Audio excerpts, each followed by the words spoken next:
அஸ்ஸலாமு அலா ரசூலில்லாஹி வ ஆலிஹி வ ஸஹ்பிஹி அஜ்மஈன். கண்ணியத்திற்குரிய எல்லாம் வல்ல அல்லாஹுவின் நல்லடியார்களே, அல்லாஹுடைய பேரருளால் ரமலான் மாதத்தில் வாழ கற்றுத்தரும் இஸ்லாம் என்ற தலைப்பில் தொடர்ச்சியாக நாம் உரை நிகழ்த்தி அதனுடைய இறுதி நாளை நாம் அடைந்திருக்கிறோம்.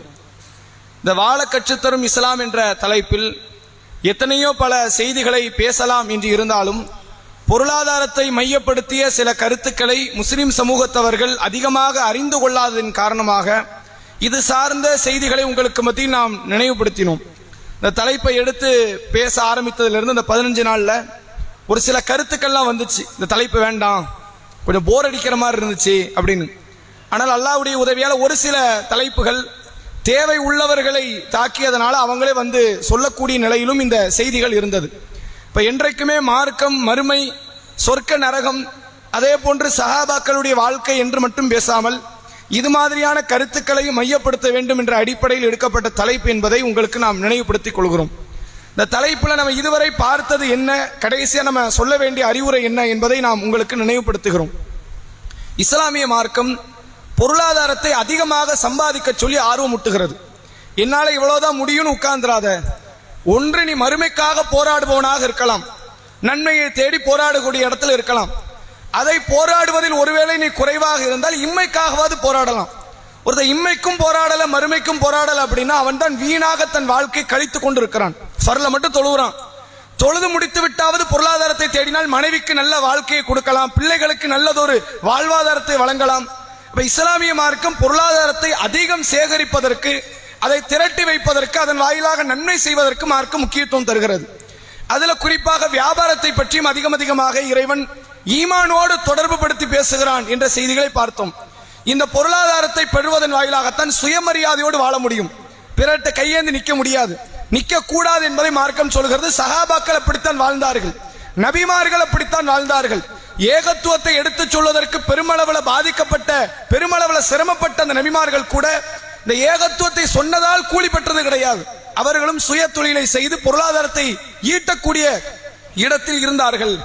அதே நேரத்தில் இந்த பொருளாதாரத்தை வைத்து நம்முடைய இறந்து போன தாய் தந்தையர்களுக்கு ஹஜ்ஜி கடமையை நிறைவேற்றலாம், இறந்து போன தாய் தந்தையர்களுடைய சொத்துக்களை கூட வேண்டாம் என்று சொல்லிவிடலாம் என்ற நிறைவா இருக்குது.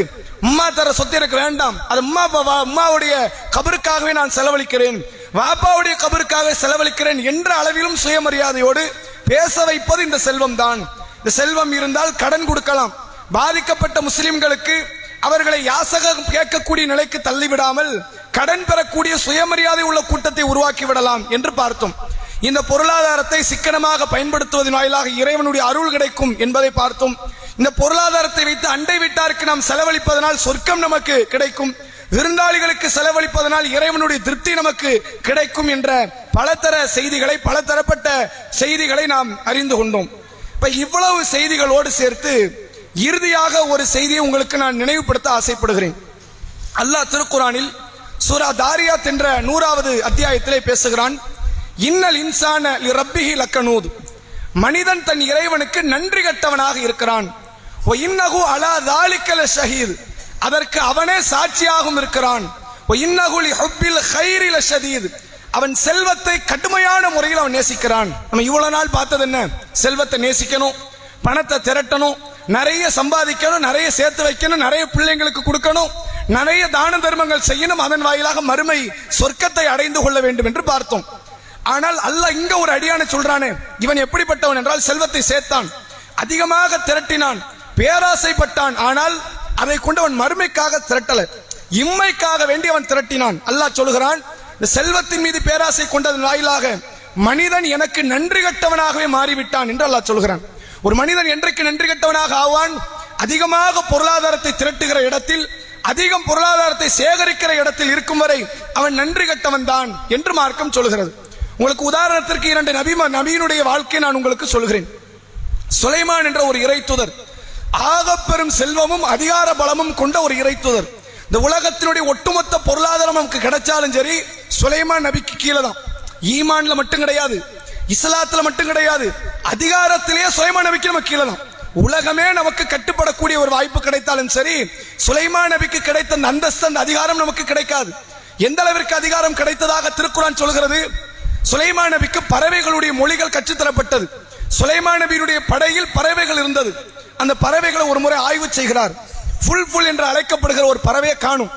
சுலைமான் சொல்கிறார், அந்த பறவையை காணும், இன்னும் கொஞ்ச நேரத்தில் என்னிடத்தில் அதற்கான ஆவணங்களை சான்றுகளை கொண்டு வரணும். ஏன் தாமதம்? சொல்லணும்.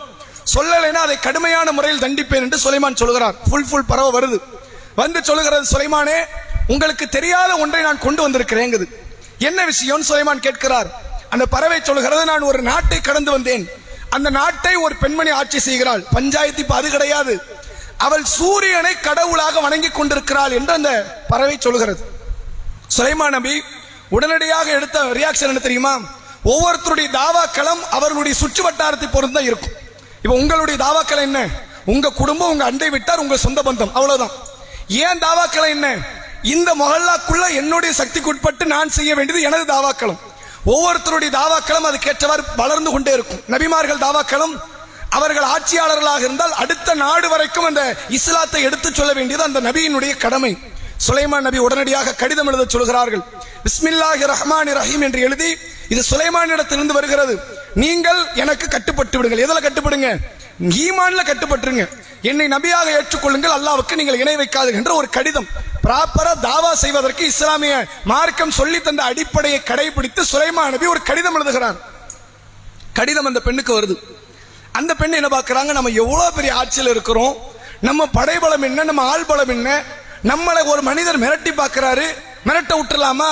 அந்த கடிதத்தை அவங்க ஒரு கேஷுவலா, சாதாரணமா ஒரு விஷயமாவே அவங்க எடுத்துக்கல, தூக்கி எறிஞ்சிட்டாங்க. இதையெல்லாம் அந்த பறவை நின்று வேடிக்கை பார்க்கிறது. சுலைமான் நபி அனுப்பி வைக்கிறாங்க, அந்த என்னுடைய கடிதத்துக்கு அங்க என்ன ரெஸ்பான்ஸ், அதை போய் பார்த்துட்டு வாங்கன்னு. அந்த பறவை வந்து சொல்லுகிறது, உங்க கடிதத்துக்கு அங்க எந்த ரெஸ்பான்ஸ் இல்ல. சுலைமான் அவங்க யாரு நினைச்சிட்டாங்க? ஏதோ ஒரு 10 அரசர்களில் ஒரு அரசர், பக்கத்து நாட்டில் ஏராளமான அரசர் இருக்கிறாங்கல்ல, அப்படி ஒரு அரசர் தான் இந்த சுலைமான் என்று அந்த அரசி நினைத்துக் கொண்டிருக்கிறாள். அப்ப சுலைமான் நபி அவர்கள் சொல்கிறார்கள், அப்படியா? அப்ப நான் யாருன்னு தெரிஞ்சா அந்த பெண்மணி எனக்கு கட்டுப்பட வாய்ப்பு இருக்கு. அமைச்சர் சபையை கூட்டுகிறார். சுலைமான் நபியினுடைய அமைச்சர் சபையில் மனிதர்களை விட அதிகமாக யார்? ஜின்கள் இருக்கிறார்கள். ஜின்களை வைத்துக் கொண்டு சொல்கிறார்கள், அந்த பெண்மணி இடத்திலிருந்து ஏதாவது ஒரு பொருளை தூக்கிட்டு வந்துருங்க. எந்த பொருளை தூக்கலாம்? சட்டி பானையெல்லாம் தூக்கணும் அந்த பெண் தேட மாட்டான். அந்த பெண் அமர்றதுக்கு ஒரு சிம்மாசனம் இருக்கும்ல, அதை தூக்கிடுங்க. நீங்கள் தூக்கிட்டு வாங்க. அவ பதறி உணர்ந்து அந்த பெண் இங்க வரணும். அப்ப என்னை பற்றியும் என்னுடைய ஆட்சியை பற்றியும் அல்லாஹ் எனக்கு கொடுத்த அருளை பற்றியும் அவள் தெரிந்து கொள்வாள். சுலைமான் நபி அமைச்சர் சபையை கூப்பிட்டு சொல்றாங்க. இஃப்ரீத் என்ற ஒரு ஜின் எந்திக்குது, அமைச்சர்கள் ஒருத்தர். சுலைமான் அவர்களை நீங்கள் உட்கார்ந்த இடத்திலிருந்து எழுவதற்கு முன்பாக அந்த சிம்மாசனத்தை நான் கொண்டு வரேங்க. வேதம் கற்ற ஒரு ஜின் எழுந்து சொல்கிறது, நீங்கள் உங்கள் கண்களை மூடி திறப்பதற்கு முன்பாக அந்த சிம்மாசனத்தை நான் உங்களுக்கு கொண்டு வருகிறேன் என்று சொல்லி அந்த சிம்மாசனம் கண்ணு முன்னாடி வந்தாச்சு. கண் திறந்து மூடுவது இருக்கிறது, இதை ஃபிராக்சர் ஆஃப் செகண்ட் வாங்க. நொடி பொழுதை விட மிக குறைந்த நேரத்தில் நடக்கிற ஒரு காரியம் கண்ணை மூடி திறக்கிறது, நொடியை விட குறைவானது. அப்படிப்பட்ட நேரத்தில் வேறு ஒரு தேசத்தில் இருந்த அந்த பெண்ணுடைய சிம்மாசனத்தை எடுத்துக்கொண்டு ஒரு ஜின்கு வருகிறது. எவ்வளவு பெரிய ஆளுமை தெரியுமா? பல 100 கோடி ரூபாய் இருந்தாலும் நடக்குமா? இந்த உலகமே நமக்கு கட்டுப்பட்டு இருந்தால் இப்படி ஒரு காரியம் நடக்குமா? சுலைமான் நபிக்கு அல்லாஹ் இப்படி ஒரு அத்தாட்சியை தருகிறான். சுலைமான் நபி இதை பார்க்கிறார்கள். சுலைமான் நபிக்கே பெரிய ஆச்சரியம். பார்த்த உடனே சொல்கிறார்கள், ஹாதா மின் ஃபதுலி ரப்பி, இது என் இறைவனுடைய அருள் கொடை. இது யாருக்கு அருள் கொடை? என்னால இது நடக்கல, என்ன படைச்சவனால நடந்துச்சு. நான் சுலைமான், நான் பெரும் அரசன், நான் ஒரு இறை தூதர் என்பதால நடக்கல. என்னை படைத்தவன் எனக்கு இப்படி ஒரு ஆட்சியை, ஆளுமையை தந்திருக்கிறான். நான் நன்றி உள்ளவனா நன்றி கட்டவனா என்று அல்லாஹ் சோதிக்கிறான். ஃபமை யஷ்குரு லி நஃப்ஸி, யார் நன்றி செலுத்துகிறாரோ அவர் தனக்காகவே நன்றி செலுத்திக் கொள்கிறார். யார் நன்றி கட்டவராக இருக்கிறாரோ அல்லாஹ் புகழுக்குரியவன், அல்லாஹ் தேவைகளற்றவன் என்று சுலைமான் அலைஹிஸ்ஸலாம் அவர்கள் சொன்னதாக திருக்குர்ஆன் சொல்கிறது. எவ்வளவு உயரத்துல பறந்தாலும் சரி, நம்ம யாரு? அல்லாஹ்வுக்கு கீழே இருக்கிற ஒரு சாதாரண அடிமை. திருக்குர்ஆனில் அல்லாஹ் சொல்கிறான் இணை வைப்பு தெய்வங்களை பத்தி, இன்னல்லதீன ததுஊன மின் தூனில்லாஹ், அல்லாஹ்வை விட்டுவிட்டு நீங்கள் யாரையெல்லாம் அழைக்கிறீர்களோ இபாதுன் அம்சாலுக்கும், அவர்களும் உங்களை போன்ற அடிமைதான். யாரனாலும் கூப்பிடு, முஹைதீன் அப்துல் காதர் ஜெயிலானியை கூப்பிடு, நாகூர் ஆண்டவரை கூப்பிடு, இதோ இந்த தூதர் முகம்மதை கூப்பிடு, நீ யாரையும் கூப்பிடு. ஆனால் நீ யாரை அழைத்தாலும் சரி, ஒன்ன மாதிரி அவரும் ஒரு அடிமை. வேற எந்த அந்தஸ்தும் கூடலாம் கிடையாது, அவருக்கு அதிகார உயர்வு கிடையாது என்பதை அல்லாஹ் பாடம் காட்டுகிறான். எவ்வளோ பெரிய இடத்திற்கு பொருளாதார வளமைக்கு வந்தாலும் சரி, அல்லாஹ்விடத்தில் ஒரு பணிவு குணத்தை காட்டும். யா அல்லாஹ், நீ நினைச்ச நாளைக்கு இதை தூக்கிடுவேன், நான் உனக்கு நன்றி உள்ளவனாக இருக்கிறேன் என்ற ஒரு தன்மையை இந்த பொருளாதாரம் நமக்கு கற்று தரணும். அதே நேரத்தில் ரசூலுல்லாஹ்வை நீங்க எடுத்துக்கங்க. ரசூலுல்லாஹ்வுடைய வாழ்க்கையில் நடந்த எவ்வளவு பெரிய சங்கடங்கள், எவ்வளவு பெரிய ஏழ்மையில் இருந்தார்கள். அப்படிப்பட்ட ஏழ்மையில் இருந்த நபி அவர்கள் ஒரு நாள் இரவு பொழுது, ரமலான் கிடையாது, ரமலான் அல்லாத ஒரு நாள் இரவு பொழுது ரசூலுல்லாஹ் வீட்டுக்கு வராங்க. ஆயிஷா அம்மையார் வீடு. ஆயிஷா நாயகியை பார்த்து சொன்னார்கள், ஆயிஷாவே, இன்றைக்கு என்ன நீ எதிர்பார்க்காது. ஒரு கணவன் மனைவி பேசி சிரிச்சு அப்படித்தானே தூங்கணும்னு எல்லா தம்பதியர்களும் விரும்புவாங்க. அப்படித்தான் நான் உனக்கான நாளுக்கு இன்னைக்கு வந்திருக்கிறேன். ஆனா இன்னைக்கு ஒரு நாள் என்னை விட்டுறேன், நான் அல்லாஹ்வோடு இன்றைக்கு தனித்திருக்க நான் விரும்புறேன். இன்னைக்கு என்ன நீ எதிர்பார்க்காதங்கிறாங்க. வந்த உடனே தக்பீர் கட்ட ஆரம்பிக்கிறாங்க ரசூலுல்லாஹ். எதுவரை? கால்கள் வீங்குகின்ற அளவிற்கு நபி அவர்கள் தொழுகிறார்கள். கண்களால் ரசூலுல்லாஹ் கண்ணீரை வடிக்கிறார்கள். தாடி நினைகிறது. பிலால் ரலியல்லாஹு அவர்கள் ரசூலுல்லாஹ்வை எழுப்புவதற்கு வருகிறார்கள். சஹருடைய நேரம் தாண்டி அந்த ஃபஜருடைய நேரத்திற்காக பிலால் ரலியல்லாஹு வருகிறார்கள். ரசூலுல்லாஹ் அழுது கொண்டு தொழுது கொண்டிருப்பதை பார்க்கிறார்கள். தொழுகை முடிகிறது. பிலால் ரலியல்லாஹு அவர்கள் ரசூலுல்லாஹ்வை இடத்தில் கேட்டார்கள், அல்லாஹ்வுடைய தூதரே, அல்லாஹ் உங்கள் முன்பாவத்தை மன்னிக்கலையா? உங்கள் பின்பாவங்களை மன்னிக்கலையா? உலகத்தில் இப்படி ஒரு குடுப்பனை யாருக்காவது உண்டா? முன்பாவம் மன்னிக்கப்பட்ட குடுப்பனை கூட யாருக்காவது கிடைக்கலாம். நீங்கள் இனி ஒரு பாவம் செய்தால் கூட நான் மன்னிப்பேங்கிற ஒரு குடுப்பனை இருக்குது. இது யாருக்காவது அல்லாஹ் கொடுத்திருக்கிறானா? ஏன் இவ்வளவு சிரமம் எடுத்து நீங்கள் தொழுகிறீர்கள்? நபி அவர்கள் தொடர்ச்சியாக 3 நாள் வயிறு நிரம்ப சாப்பிட்டதில்லை. 3 மாத காலம் வீட்டிலே அடுப்பு பத்த வைக்கப்பட்டதில்லை. நபி அவர்கள் வாழ்நாளில் சல்லடை கண்ணால் கூட பார்த்ததில்லை. அனஸ் இப்னு மாலிக் அவர்கள் சொன்னார்கள், 10 வருஷம் ரசூலுல்லாஹ் கூட இருந்திருக்கிறேன், பொரித்த கரித்துண்ட ரசூலுல்லாஹ் பார்த்தது கிடையாது. ரசூலுல்லாஹ் எப்படி சாப்பிடுவாங்க தெரியுமா? கோதுமை எடுப்பாங்களாம், கையிலே அரைப்பாங்களாம், அதை ஊதுவார்களாம், அப்படியே வாயில மென்று கொண்டு தண்ணீரை குடித்து விட்டு செல்வார்கள். ஏழ்மையினுடைய உச்சத்தில் இருந்த நபி அவர்கள் சொன்னார்கள், அஃபலா அகுனு அபுதன் ஷக்கூரா, நான் என் இறைவனுக்கு நன்றி உள்ள அடியானாக இருக்க வேண்டாமா என்று கேட்டார்கள். இஸ்லாம் கற்றுத்தருகிற பாடம் இதுதான். நீங்க எவ்வளவு நாளும் பணம் சம்பாதிங்க, தப்பு கிடையாது. ஹலாலான முறையில கோடியை சம்பாதிப்பீர்களா? காயல் பணத்தை விலை கொடுத்து வாங்குவீங்களா? தமிழ்நாட்டை வாங்குவீங்களா? எதனாலும் வாங்கிக்கங்க, தப்பு இல்லை. ஆனால் ஒரு பணிவு குணத்தை வளர்த்துக் கொள்ளுங்கள். அல்லாஹ் இன்னைக்கு கொடுத்தா நாளைக்கு எடுத்துருவான். இன்னைக்கு தந்திருக்கிறான், நாளைக்கு தரமாட்டான். இன்னைக்கு வாழ வைத்திருக்கிறான், நாளைக்கு அழித்து விடுவான். இந்த பணிவு குணத்தை என்றைக்குமே வளர்த்துக் கொள்ளுங்கள். இதுதான் பேராசையிலிருந்து நம்மை தூரப்படுத்தும். நபி அவர்கள் சொன்ன ஒரு செய்தியை சொல்லி எனது உரையை நிறைவு செய்கிறேன். அல்லாஹ்வுடைய தூதர் அவர்கள் சொன்னார்கள், சஹீஹ் முஸ்லிமினுடைய சஹீஹ் புகாரினுடைய 6420வது நபிமொழி, ஒரு மனிதன் வளர்ந்து கொண்டே இருக்கும் பொழுது அவனோடு சேர்ந்து 2 காரியமும் சேர்ந்து வளரும். நாம வளர்றோம்லாங்க, 10 வயசுல இருந்து 20 வயசுக்கு வரும், 20 இருந்து 30க்கு வரும். வளர்ந்து கொண்டே இருக்கும் போது அவனோடு 2 பண்புகளும் வளரும். ஒரு பண்பு என்னவா? பொருளாதாரத்தின் மீது ஒரு ஆசை வரும். இன்னொரு பண்பு என்னவா? வாழ்நாளின் மீது ஆசை வரும். நீங்க யோசிச்சு பாருங்க, 20 வயசுல ஒருத்தர் இருக்கிறான், பணத்தை பத்தி அவனுக்கு ஏதாவது கவலை இருக்குதா? கிடையாது. கையில 500 ரூபா இருந்தா ஒரு நிமிஷத்துல காலி பண்ணிடுவான். 5000 ரூபாய் இருந்தா ஒரு நிமிஷத்துல காலி பண்ணிடுவான். அவன் கையில காசு வர்றதும் தெரியாது, போறதும் தெரியாது. இஷ்டத்துக்கு செலவு பண்றது, வீண் விரயம் பண்றது, இவ்வளத்தையும் பண்ணுவான். ஏன்? உண்மையிலே அவன் தான் பொருளாதாரத்தை பற்றி ஒரு பயம் இருக்கணும். 20 வயசு ஆகுது, இன்னும் எத்தனை வருஷம் வாழ போறோமோ, பணத்தை சேர்த்து வைக்கிறவன் நினைக்கணுமா இல்லையா? நினைக்க மாட்டேங்கிறான். அதே 20 வயசுல உள்ளவனுக்கு உயிர் மேல ஆசை இருக்குதா? பைக் எடுத்துட்டு இப்படிங்கிறான் அப்படிங்கிறான், வித்தியாசமா ஓட்டுறான். அவனுக்கு வாழணுங்கிற ஆசை அவனுக்கு குறைவா இருக்கு. ஆனா நீ யோசிச்சு பாருங்க, 60 தாண்டிருமே, அவர்களுக்கு தான் பொருளாதார ஆசை அதிகமாக இருக்கும். அவர்களுக்கு தான் வாழ வேண்டும் என்ற ஆசை அதிகமா இருக்கும். எந்த அளவுக்குன்னு கேட்டா, பையனுக்கு இப்பதான் புள்ள பிறந்திருக்கும்.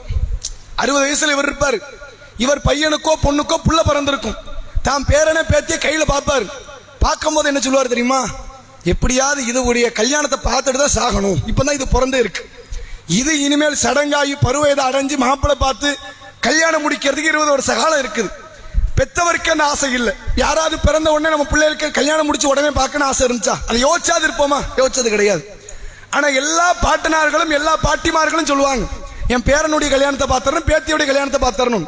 அவன் எந்திரிச்சு ஒழுங்கா நிக்க முடியல, இப்பதான் தூணை பிடிச்சி எந்திரிக்க ஆரம்பிக்கிறான். என்ன அர்த்தம்? இவன் கல்யாணத்தை பார்க்கணும் ஆசை கிடையாது. என்ன சீக்கிரம் கொண்டு போய் கபூர்ல வச்சிடாதீங்க, நான் சாக விருப்பம் இல்லை, இன்னும் 20-30 வருஷம் நான் வாழ ஆசைப்பட்டுக்கிட்டு இருக்கிறேன். இதன் வெளிப்பாடு அது. நபி அவர்கள் சொன்னார்கள், ஒரு மனிதன் வாழ்ந்து கொண்டே இருக்கிறான், அவன் வளர வளர எது வளர்கிறது? அவனுடைய பொருளாதார ஆசை வளர்கிறது. அவன் வளர வளர எது வளர்கிறது? 80 வயசு அடைஞ்சிருப்பானே, அவனுக்கு அப்பதான் தோணும், நம்ம செத்துருவோம் போலுக்க, சீக்கிரத்துல கொண்டு போய் கபர்குழியில வச்சிருவாங்க போலுக்க, மகள் ஏதாவது கொண்டு வந்தா கூட விஷத்தை கொண்டு வர மாதிரி தரும். இந்த மூளையில அடி விழுந்துருமே, அடி விழுந்தோன்னு எப்படி ஆகும்? மருமக சாயா கொண்டு வருவா, டீயை கொண்டு வருவா, விஷத்தை கொடுக்க வரா, என்ன கொல்ல போறா, ஒன்ன கொண்டு அவளுக்கு என்ன பிரயோஜனம் இருக்குது? 10 பைசா பாய்தா இருக்குதா? ஒரு பாய்தா கிடையாது. என்ன அர்த்தம்னா, நான் செத்தரக்கூடாது, என்னை யாரும் கொன்றாதீங்க, நான் இன்னும் பல வருஷம் வாழணும், இந்த ஆசை மனிதனுக்கு இயல்பாகவே இருக்கும். நாங்க ரசூலுல்லாஹ் சொல்லிட்டு கூடுதலா என்ன சொன்னாங்க, பொருளாதார ஆசை வரும். அந்த போதும் என்ற நிலைக்கு ஒரு வராமல் இன்னும் அதிகமாக வேண்டும் என்ற நிலை இருக்கிறது.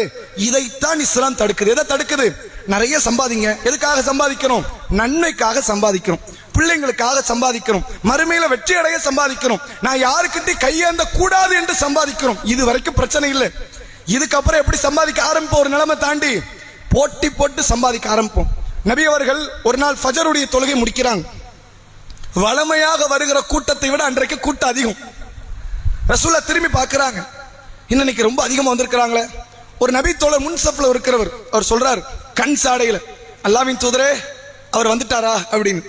ரசூலுல்லாஹ் புரிஞ்சுக்கிறாங்க, யமன் தேசத்துக்கு ஒருவர் ஜக்காத் வசூலிக்க போயிருந்தார். அவர் ஜக்காத்தை வசூலிச்சுட்டு வந்த தகவல் இந்த நபி தோழர்களுக்கு தெரிஞ்சிருச்சு, ரசூலுல்லாஹ்க்கு தெரிஞ்சிருச்சு. அதை தெரிஞ்சுக்கிட்டு தான் இன்னைக்கு கூட்டம் அதிகமா இன்னைக்கு பள்ளிவாசலுக்கு வந்திருக்கிறாங்க. சொல்லிட்டு ரசூலுல்லாஹ் என்னமா சொல்றாங்க, நபி அவர்கள் பேசுகிறார்கள், மக்களே நீங்கள் அதிகமாக நீங்க வறுமையில் வீழ்ந்து விடுவீர்கள் என்று கூட நான் பயப்படல. நான் எதுக்கு பயப்படல? நீங்க வறுமையில போயிருவீங்க, சாப்பாடுக்கு வழி இல்ல, தண்ணிக்கு வழி இல்ல, பட்டினி கிடப்பீர்கள் என்று கூட எனக்கு பயம் கிடையாது. நீங்கள் செல்வத்தை அதிகமாக சம்பாதித்து பெற்றுக்கொண்டு உங்களுக்கு முன் சென்றவர்களுக்கு இருந்ததே, வேறு சமுதாயத்திற்கு அவர்களுக்கு இருந்ததை போன்று உங்களுக்கு செல்வம் கொடுக்கப்பட்டு அவர்கள் போட்டி போட்டதை போன்று நீங்கள் போட்டி போட்டு அவர்கள் அழிந்ததை போன்று நீங்கள் அழிந்து விடுவீர்களோ என்று நான் பயப்படுகிறேன். எனக்கு என்ன பயம்? பணம் இதோட நிறுத்திக்கணும், அதை தாண்டி இன்னுங்கிற ஒரு நிலை போகுது. இந்த பேராசையின் வாயிலாக பொருளாதாரத்தை சேர்க்கிறீர்களே, அது உங்களை அழித்து விடும். நபி அவர்கள் சொன்னார்கள், என்ன வார்த்தை என்றால், லைசல் வீணா அன் கசுரத்தல் ஆறுது, அதிகமான செல்வம் இருப்பது அல்ல பணம். எது அதிகமான பணம், எது அதிகமான செல்வம்? போதும் என்ற மனதோடு நிறுத்தும், இது போதும், என் வாழ்க்கைக்கு போதும் என்ற நிலையோடு நின்று கொள்ளுங்கள். பேராசைக்கு ஒரு முட்டுக்கட்டை போடுங்க. அதை தாண்டி வேறு யார் மீது நீங்கள் ஆசைப்பட்டு விடாதீர்கள். பொருளாதாரத்தை நான் பெறுவதே எதற்கு?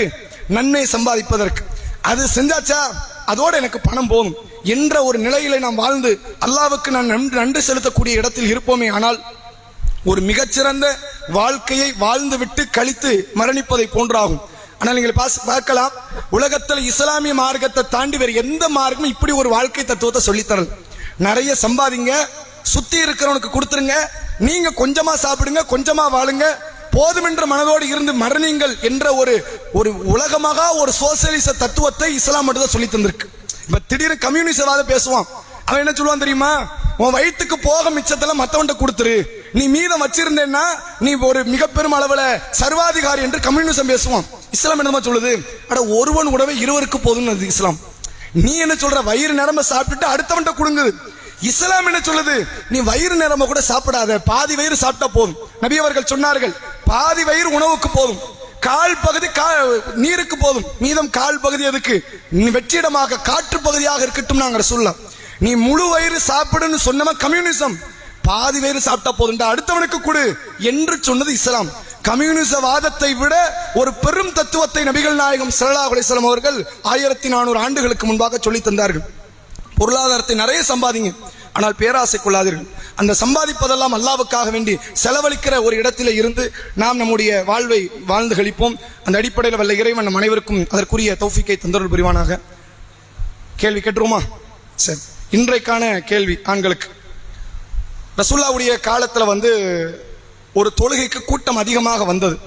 என்ன தொழுகை, என்ன காரணம், நபி அவர்கள் என்ன விஷயத்தை விளக்கம் கொடுத்தாங்க? ரசூலுல்லாஹ்வுடைய காலத்தில் ஒரு தொழுகைக்கு கூட்டம் அதிகம், என்ன தொழுகை, எதுக்காக கூட்டம் அதிகம், ரசூலுல்லாஹ் அதுக்கு என்ன விளக்கம் கொடுத்தாங்க? அமீர் மெஹ்சான். சரி, எந்த தேசத்துக்கு ஆள் அனுப்பியிருந்தாங்க? யமன் தேசம். சரி, இல்ல இன்னும் முழுச முடியலையே. ரசூலுல்லாஹ் அதுக்கு என்ன பதில் கொடுத்தாங்க?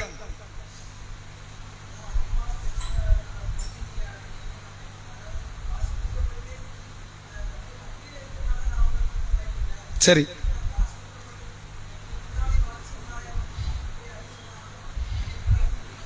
இதுதான் முக்கியமான பாயிண்ட். அதாவது நீங்கள் வறுமையில் வீழ்வீர்கள் என்று நான் பயப்படல. பணம் உங்களுக்கு கொடுக்கப்பட்டு முன்னாடி உள்ளவன் போட்டி போட்ட மாதிரி நீயும் போட்டி போட்டு அவன் இறந்த மாதிரி அவன் அழிந்த மாதிரி நீ அழிஞ்சிருவியும் தான் நான் பயப்படுறேன் அப்படின்னு அல்லாஹ்வுடைய தூதர் அவங்க சொன்னாங்க. அவங்க பேரை நோட் பண்ணிக்கங்க. ஆமா, அமீர் மெஹ்சான். சரி, நம்ம தினமும் ஒரு அமல் என்ற அடிப்படையில் பார்த்தோம். இன்றைக்கு இறுதி நாளாகவும் இருக்கலாம். நாளைக்கு ஒரு நாள் தொடராகவும் இருக்கலாம், அது என்னவோ மாறலாம். நம்ம இன்றைக்கான அமல் என்னங்கிறத பார்த்துருவோம். ரசூல் ஸல்லல்லாஹு அலைஹி வஸல்லம் அவர்கள் ஒரு அற்புதமான ஒரு 2 வாக்கியத்தை நமக்கு சொன்னாங்க, 2 வார்த்தை. இந்த வார்த்தை எப்படிப்பட்டது என்றால், இப்ராஹிம் நபியும் இந்த வார்த்தை பயன்படுத்தினார்கள், நபி தோழர்களும் இந்த வார்த்தை பயன்படுத்தினார்கள். இப்ராஹிம் அலைஹிஸ்ஸலாம் அவர்கள் நெருப்பு குண்டத்திலே வீசி எறியப்படும் போது சொன்ன வார்த்தை, ஹஸ்புன் அல்லாஹு வ நிஅமல் வக்கீல். ஹஸ்புன் அல்லாஹ், அல்லாஹ் எனக்கு போதும், எங்களுக்கு யார் போதும்? அல்லாஹ் போதும். வ நிஅமல் வக்கீல், அவன் பொறுப்புதாரிகளில் சிறந்தவன். இந்த வக்கீலுங்கிற வார்த்தை இருக்குல்ல, அது தமிழ் வார்த்தை கிடையாது, இங்கிலீஷ் வார்த்தை கிடையாது, அது அரபு வார்த்தை. அரபியர்கள் நம்ம இந்தியா நாட்டில் ஆட்சி செய்ததுனால சில வார்த்தைகளை விட்டுட்டு போயிருக்கிறாங்க. அப்படி ஒரு வார்த்தை வக்கீல். வக்கீல்னா பொறுப்புதாரி. ரசூலுல்லாஹ் சொல்றாங்க, அல்லாஹ் ஒரு வக்கீல். அல்லாஹ்வுடைய 99 பேர்ல ஒரு பேர் என்ன? வக்கீல். அல்லாஹ் எங்களுக்கு போதுமன் அழகிய பொறுப்புதாரி. இந்த வார்த்தை யார் சொன்னா? இப்ராஹிம் அலைஹிஸ்ஸலாம் அவர்கள் நெருப்பு குண்டத்திலே விழும் பொழுது சொன்ன ஒரு வாக்கியம். இதே வாக்கியத்தை யார் பயன்படுத்துறாங்க? திருக்குர்ஆன் நமக்கு சொல்லுகிறது. சில, அதாவது அஹ்ஸாப் என்ற யுத்தம் நடக்குது, கூட்டுப்படையினர்கள். நேற்றுக்கு வரைக்கும் நிலைமை என்ன? பத்ர் உஹதுல அதாவது குறைஷிக்கும் ரசூலுல்லாஹ்க்கு மட்டும் நடந்த யுத்தம். இன்னைக்கு நிலைமை என்ன? குறைஷிகள், கிறிஸ்துவர்கள், யூதர்கள், நயவஞ்சகர்கள், மஜூசிகள் எல்லாம் ஒண்ணு சேர்ந்து கூட்டுப்படையை நிக்கிறான். இவன் அத்தனை பேருக்கு கொள்கை ஒண்ணு கிடையாது. இவனுக்கு அவனை பிடிக்காது, அவனுக்கு இவனை பிடிக்காது. கிறிஸ்தவனுக்கு யூதனுக்கு ஆகாது, யூதனுக்கு மக்காவாசிக்கு ஆகாது, மக்காவாசிக்கு நெருப்பு வணங்கிக்கு ஆகாது. இப்படி எல்லாம் தனித்தனியா இருந்தவன் நபியை இஸ்லாத்தை எதிர்க்கணும்னு ஒண்ணு சேர்ந்துட்டான். அப்படி ஒண்ணு சேர்ந்த அந்த மக்கள் என்ன சொன்னார்கள் தெரியுமா? மக்கள் எல்லாம் உங்களுக்கு எதிராக ஒன்று திரண்டு விட்டார்கள், அவர்களுக்கு நீங்கள் பயந்து கொள்ளுங்கள் அப்படிங்கிறாங்க. சஹாபாக்கள் அப்ப சொன்னாங்க, ஹஸ்புனல்லாஹு வ நிஅமல் வக்கீல், அல்லாஹ் எங்களுக்கு போதும். நீ எவ்வளவு பேரை ஒண்ணு சேர்த்து வச்சுக்க, எனக்கு என்ன வந்துச்சு? எங்க கூட அல்லாஹ் இருக்கிறான், அவன் எனக்கு போதும். நபி அவர்கள் இந்த பிரார்த்தனை எதற்கு கற்றுத் தருகிறார்கள் என்றால், இது ஒரு பிரார்த்தனை. எல்லாரும் போயிட்டாங்க, எல்லா செல்வம் அளிக்கப்பட்டு விட்டது, எல்லா சொந்த பந்தங்கள் போயிட்டாங்க. இனிமேல் அடுத்த நொடி வாழ்வதற்கு வழியே இல்லை என்ற நிலை வந்தா கூட தற்கொலைக்கு போயிடாது, ஊரை விட்டு ஓடி போயிடாது, மனைவி பிள்ளைகளை விட்டு போயிடாது, எல்லாம் எனக்கு எதுவுமே வேண்டாம் என்ற நிலைக்கு நீ பைத்தியமாயிராது. அல்லாஹ் இருக்கிறான், நாளைக்கு அடுத்த நொடி பொழுதை மகிழ்ச்சியாக மாற்றுவதற்கு ஆற்றல் கொண்டவன் அல்லாஹ் இருக்கிறான் என்ற இந்த வார்த்தையை எல்லா நேரங்களிலும் எல்லா சூழ்நிலையிலும் சொல்லுவதற்கு, மனதை திடப்படுத்துவதற்கு இஸ்லாம் சொல்லி தந்த ஒரு வார்த்தை. சரிங்களா? இந்த பரிசளிப்பு நிகழ்ச்சி, அதாவது 1 மாத காலம் பதில் சொன்ன சகோதர சகோதரிகளுக்கு, அதாவது சகோதரர்களுக்கு பரிசு கொடுக்கிற நிகழ்ச்சி. அதற்கு முன்பாக அந்த ரமலானுடைய பொழுதுகளில் பல இபாதத்துகளில் நன்மைகள் நம்ம ஈடுபட்டிருப்போம். இந்த நன்மைகளை இன்ஷா அல்லாஹ் இதை நம்மால் முடிந்த அளவிற்கு அடுத்த கட்ட ரமலான் வரும் வரையாவது கொஞ்சம், இப்போ 8 ரக்காயத் தொழுதுருக்கிறோம்னா ஒரு 4 ரக்காயத்தாவது, வித்ரு 3 ரக்காயத் தொழுதுருக்கிறோம்னா ஒரு ரக்காயத்தாவது, பள்ளியில தான் தொழணும் அவசியம் கிடையாது, ஜமாத்தா தான் தொழணும் அவசியம் கிடையாது, வீட்டிலேயாவது அதை கொஞ்சமாவது அப்படியே கடத்தி கொண்டு அடுத்த ரமலான் வரை நாம் இதை செயல்படுத்துவதற்கு கொஞ்சம் முயற்சி செய்வோம். 30 நோன்பு வைப்போம், அதோட முடிச்சிடும். அப்படி முடிக்காதீங்க. இந்த வாரம் 1 நாள் கொஞ்சம் கூடுதல் தாக்கத்து இருந்தால் வாரம் 2 நாள், இந்த அடுத்த 6 நோன்பு வரும், பெருநாள் கழித்து அந்த மாசத்துல 6 நோன்புகளை வைங்க நாங்கள் சொல்லலாம். இது மாதிரியான நன்மைகளுக்கு நீங்கள் அதிகமாக முந்திக் கொள்ளுங்கள். ரமலான் மட்டும் நமக்கு அல்லாஹ் கிடையாது, எல்லா காலத்திற்கும் அல்லாஹ் இருக்கிறான் என்பதை உணர்ந்து நாம் நன்மைகளுக்கு முந்திக் கொள்வோம். எனக்காக வேண்டியும் அதிகமாக நீங்கள் துஆ செய்யுங்கள். கொஞ்சம் உடல் ரீதியான கடுமையான பலகீனத்தில் தான் நான் இருக்கிறேன். அல்லாஹ்விடத்தில் உங்களுடைய பிரார்த்தனையில் நீங்கள் என்னை இணைத்துக் கொள்ளுங்கள். பிரார்த்தனையை தவிர நீங்கள் எதுவுமே எனக்கு சிறந்த ஒன்றை நீங்கள் தந்துட முடியாது. அல்லாஹ்விடத்தில் அதிகமாக எனக்காக துஆ செய்யுங்கள். வாஹிரு தஅவானா அல்ஹம்துலில்லாஹி ரப்பில் ஆலமீன். அஸ்ஸலாமு அலைக்கும் வரஹ்மத்துல்லாஹி வபரகாத்துஹு.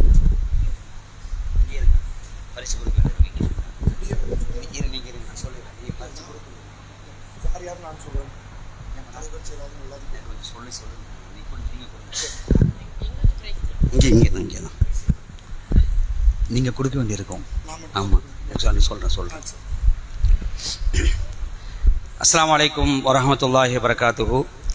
கண்ணியத்துக்குரிய சகோதர சகோதரிகளே, அதாவது ரமலானுடைய மாதத்தில் இரவு பயான் மற்றும் மிஷ்காத் வகுப்பில் கேள்விகள் கேட்கப்பட்டு அதற்கு பதில் சொன்னவர்களுக்கு நம்ம பரிசு தருவோம்னு சொல்லியிருந்தோம்.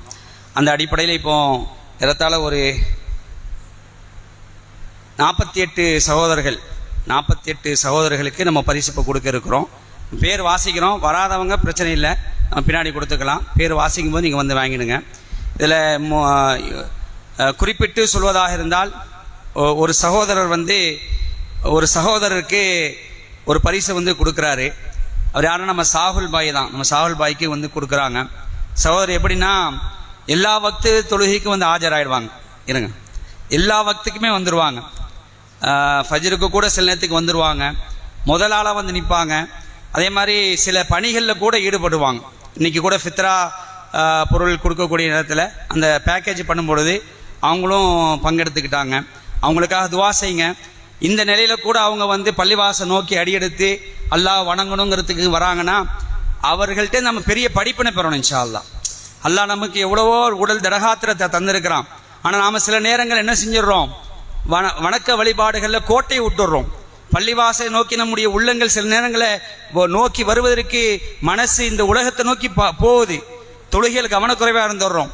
ஆனால் அவரிடத்துல மனுஷியும் படிப்பினை பெற்றுக்கொண்டு இந்த நிலையிலையும் அவர் அல்லாஹை வணங்க வராங்கன்னா நாம நினைச்சு இன்ஷா அல்லாஹ் அது போன்று இருக்கணும். அவங்களுக்காக நீங்கள் அல்லாஹ்விடத்தை துவா செய்யுங்க. அவங்களுக்கு இந்த பரிசை கிளை தலைவர் சாவல் அவர்கள் வழங்குவார்கள். அப்போ அந்த எல்லோ கலர் கீழே, அது கீழே வச்சு வரேன், சால்வே வரேன். இருக்கு ஃபோட்டோ எடுத்துருங்க. ஃபோட்டோ அல்லாஹ் அக்பர். இருங்க.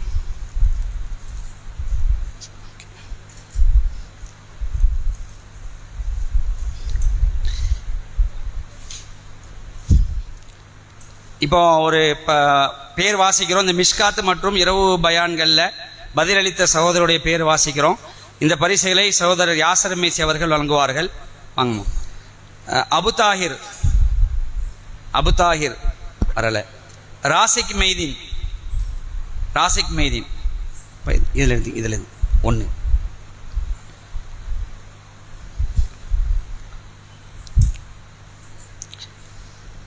ஐஎல்எஸ் மெய்தீன், சகோதரர் ஐஎல்எஸ் மெய்தீன் வரல. சகோதரர் மக்கி,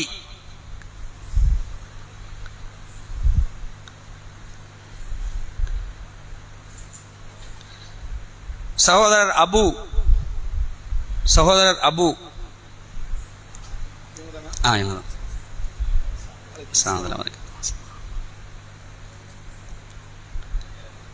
ஃபாசில், அங்க பாரு.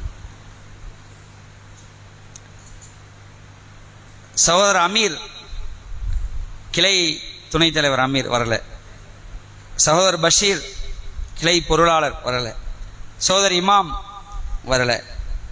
ஓஎஸ்எம் ஃபாரூக், சகோதரர் ஓஎஸ்எம் ஃபாரூக்.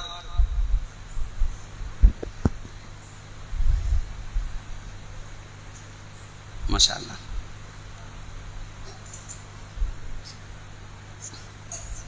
ராசிக் மெய்தீன், மீண்டும் வேற புக் கொடுங்க. உங்களுக்கு இந்த புக் கொடுத்து வேற அதில் செட் ஒன்று. அதாவது சில சகோதரர்கள் தொடர்ச்சியாக ஒரு 4 தடவை 5 தடவை பதில் சொல்லியிருக்கிறாங்க. சகோதரர் மக்கி 2, சகோதரர் இப்ராஹிம்,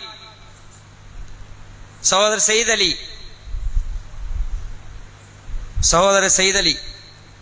சகோதரர் சாமு,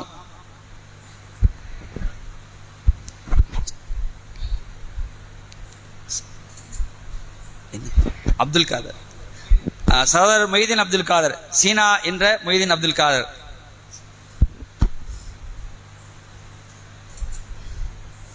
ராஜா ஹுசைன், சகோதரர் ராஜா ஹுசைன் வரல. சகோதரர் எஸ்எம்இ மூசா, சகோதரர் எஸ்எம்இ மூசா. சகோதரர் நியாஸ் வரல. சகோதரர் உவைஸ், சகோதரர் சுலைமான் வரல. சகோதரர் மக்கி வேற புக் கொடுங்க. அவங்களுக்கு இது கொடுத்தாச்சு. வேற செட். சகோதரர் அப்துல் காதர் சீனாபாய்.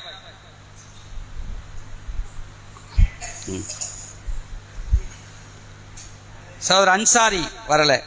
சகோதரர் எஸ்எம்இ மூசா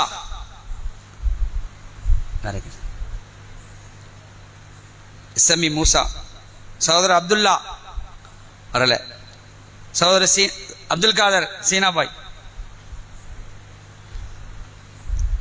அடுத்த பரிசுகளை கிளை தலைவர் சாவல் அவர்கள் வழங்குவார்கள். சால்பாய் சரி, மக்கி கேட்க வாங்க. சகோதரர் ஆசிஃப் கொடுப்போம். தொழுகை புக். இதான் அது கொடு. வைங்க. அல்லாஹ் அக்பர். இம்ரான் இம்ரான் இம்ரான் அவங்களுக்கு கொடுங்க. 2 தான். வைங்க. அங்கே பாருங்க. சகோதரர் மக்கி, நீங்கள் மக்கி பாய் கொடுத்துருங்க. வாங்க ஜி. யாசர் பாய் அவங்களுக்கு திரும்ப கொடுத்துருங்க. அவங்களுக்கு கொடுத்துருங்க. அதுக்கு அந்த செட்டு கொடுத்துச்சுன்னா வேறு செட்டு கொடுங்கம்மா. இது அந்த செட்டு அதை கொடுங்க. சரி. ஏங்க சகோதரி இப்ராஹிம் காக்க நீங்கள் கொடுங்க. நீங்கள் கொடுத்துருங்க. சகோதரி இப்ராஹிம், சகோதரி இப்ராஹிம். நஜிமுத்தீன், சகோதரர் நஜிமுத்தீன் வரல. நஜிமுத்தீன்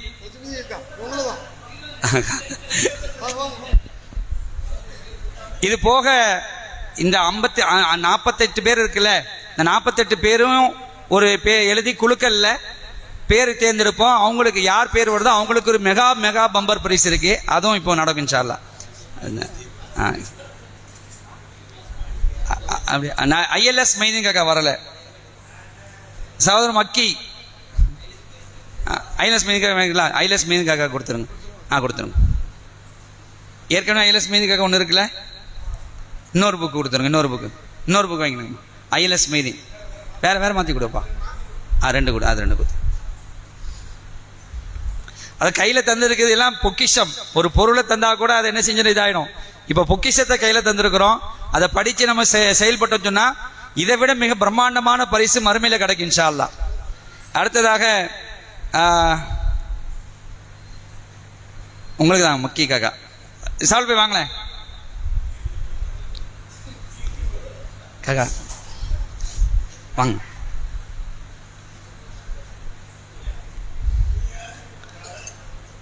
கொடுத்துருங்க. அது புக் கொடு. வேங்காத புக் கொடுத்துருங்க. அதை கொடுத்துருங்க. வாங்க. ஆமாம். Right, okay. அடுத்தது இப்ராஹிம், வாங்க. நீங்கள் நில்லுங்க. சகோதரர் இப்ராஹிம், சகோதரர் ஃபாசில். அது கூட கொடுங்க. சகோதரர் ஃபாசில், சகோதரர் அபு உபைதா வந்திருக்கீங்களா? வரல. இவங்களுக்கு என்ன ஐஎல்எஸ் மீனுக்காக மீனுக்கு இது ஒன்று கொடுத்து வேற கொடுத்து வேற கொடு. அது கொடுங்க. பாருங்க. இதை கொடுத்துருங்க. இதை கொடுத்துருங்க. வாங்க வாங்கப்பா. அங்கே பரவாப்பா. சரிப்பா. முன்னாடி சம்சுபாய் வாங்க வாங்கக்கா. முன்னாள் கிளை தலைவர் சகோதரர் சம்சுபாய் அவர்கள் பரிசுகளை வழங்குவார்கள். ராசிக் மைதீன் வாங்க. ராஜா ஹுசைன் வரல. உவைஸ் வாங்கம்மா. உவைஸ்.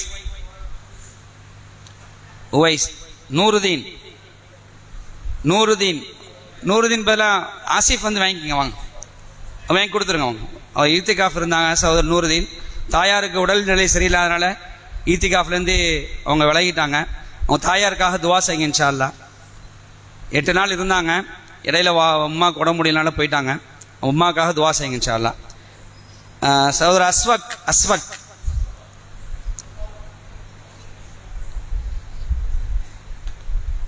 சகோதரர் அஸ்வக் இன்ஷா அல்லாஹ். சகோதரர் அமீர் மிர்சான் இன்னைக்கு வாங்கினாங்களே பரிசு.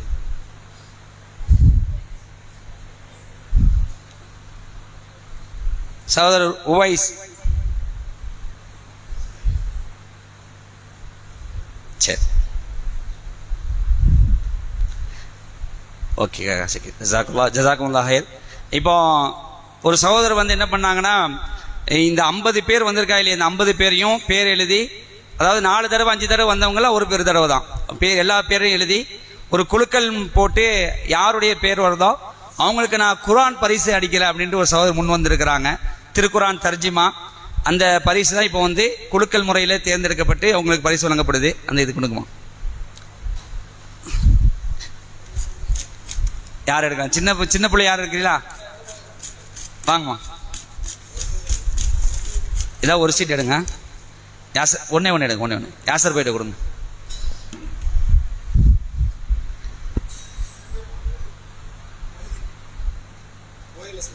ILS மைதீன் அவங்க அப்பாவே நடந்தது. சரி நீங்க கொடுத்து நீங்களே கொடுத்த திருக்குரான் சகோதரர் ILS மைதீன்காக அவங்களுக்கு வந்திருக்கு. மாஷா அல்லாஹ். சரி ஹைர் அல்ஹம்துலில்லாஹ். அன்புக்குரிய சகோதர சகோதரிகளே, அதாவது பரிசு வாங்கினாலே ஒரு சந்தோஷம்தான். பரிசுனாலே அது என்னவா இருந்தாலும் சரி, அது ஒரு சபை மத்தியில் அது பரிசு வாங்குவது அல்ஹம்துலில்லாஹ் பெரிய ஒரு பாக்கியம். நம்ம இந்த பரிசு வாங்கிட்டோம், இன்ஷா நாளை மறுமையில் அல்லாஹ்வுடைய சன்னிதானத்தில் அவன் தரக்கூடிய பரிசு இருக்கா இல்லையா, அது கணக்கே இட முடியாது. ஒசீக்கல்லதி நத்தக்கோ ரப்பஹும் இலல் ஜன்னத்தி ஜுமரா, இறைவனை அஞ்சக்கூடியவர்கள் கூட்டம் கூட்டமாக சொர்க்கத்தை நோக்கி ஓட்டிச் செல்லப்படுவார்கள். முடிவில் அந்த வாசலுக்கு வந்த உடனே சலாமுன் அலைக்கும் திபுத்தும் ஃபதுகுலுகா ஹாலிதீன் சொல்லுவாங்க. உங்கள் மீது சலாம் உண்டாகட்டும், நிம்மதியோடு மகிழ்ச்சியோடு இருக்கக்கூடிய நிலையில இந்த சொர்க்கத்துக்குள்ள நீங்கள் பிரவேசிங்கள்னு சொல்லுவாங்களே இல்லையா, அதுதான் மிக ஒரு பிரம்மாண்டமான பரிசு. அதை லட்சியமா வைத்துக்கொண்டு இன்ஷா அல்லாஹ் நம்முடைய வாழ்க்கையை அமைத்துக் கொள்ளக்கூடிய நன்மக்களாக நாம் இருப்போம். அல்லாஹ் ரப்பல் ஆலமீன் அப்படிப்பட்ட ஒரு நிலையை நம் அனைவருக்கும் ஏற்படுத்த வேண்டும் என்று அல்லாஹ்விடத்தில் துஆ செய்தவனாக இந்த அமர்வை முடித்துக் கொள்வோம். வாஹிர் தாவானா அல்ஹம்துலில்லாஹி ரப்பில் ஆலமீன். வஸ்ஸலாமு அலைக்கும் வரஹ்மத்துல்லாஹி வபரகாத்துஹு. அதாவது ஆண்களுக்கு மட்டும்தான் பரிசு கொடுத்துருக்குறோம், கீழே பெண்கள் எங்களுக்கு அப்படின்னு சொல்லுவதனால அவங்களுக்கு இந்த ஒற்றைப்படை இரவுகளில் இந்த திருக்குரான் கேள்வி பதில் நிகழ்ச்சி இருக்கா இல்லையா, அதில் நம்ம எல்லாத்துக்குமே பரிசு குடும்பம் வச்சிருக்கிறோம். அந்த அடிப்படையில் பெண்களுக்கு என்ன செய்யும், இன்றைய இரவு இன்ஷா அல்லாஹ் இன்னைக்கு இரவு நடக்கக்கூடிய அந்த ஒற்றைப்படை நிகழ்ச்சியில் திருக்குரான் சம்பந்தமாக கேள்விகள் கேட்டு 5 இரவுகள்லையும் யார் அதிகமான மதிப்பெண்கள் பெற்றிருக்கிறாங்களோ அந்த அணிக்கு என்ன செய்யும் இன்ஷா அல்லாஹ் பரிசுகள் போவோம். அது மட்டும் இல்லாமல் எல்லா கலந்து கொண்ட எல்லாத்துக்குமே பரிசு கொடுப்பதாக நம்ம முடிவு செஞ்சிருக்கோம் இன்ஷா அல்லாஹ். அந்த பரிசு இன்றைக்கு இன்ஷா அல்லாஹ் இந்த ஒற்றைப்படை இரவுல கேள்வி பதில் நிகழ்ச்சிக்கு அப்புறம் இன்ஷா அல்லாஹ் வழங்கப்படும். சுப்ஹானக்கல்லாஹும்ம வபிஹம்திக அஷ்ஹது அல்லா இலாஹா இல்லா அன்த அஸ்தக்ஃபிருக வ அத்தூபு இலைக். அஸ்ஸலாமு அலைக்கும் வரஹ்மத்துல்லாஹி வபரகாத்துஹு. 11 மணிக்கு இஷாவுடைய ஜமாத் நடக்கும். அதனைத் தொடர்ந்து இபாதத்துகள், அதாவது இது கடைசி ஒற்றைப்படை, இது 4 ஒற்றைப்படை முடிஞ்சிருச்சு. இதுவா கூட இருக்கலாம், கடைசி முடிஞ்ச 4 ஒற்றைப்படை லைலத்துல் கத்ர் இல்லைன்னா இந்த இரவா கூட இருக்கலாம். அதனால இந்த வாய்ப்பை நம்ம என்ன செய்வோம் இன்ஷா அல்லாஹ் பயன்படுத்தி அமல்களில் ஈடுபடக்கூடிய மக்களாக இருப்போம். அஸ்ஸலாமு அலைக்கும் வரஹ்மத்துல்லாஹி வபரகாத்துஹு.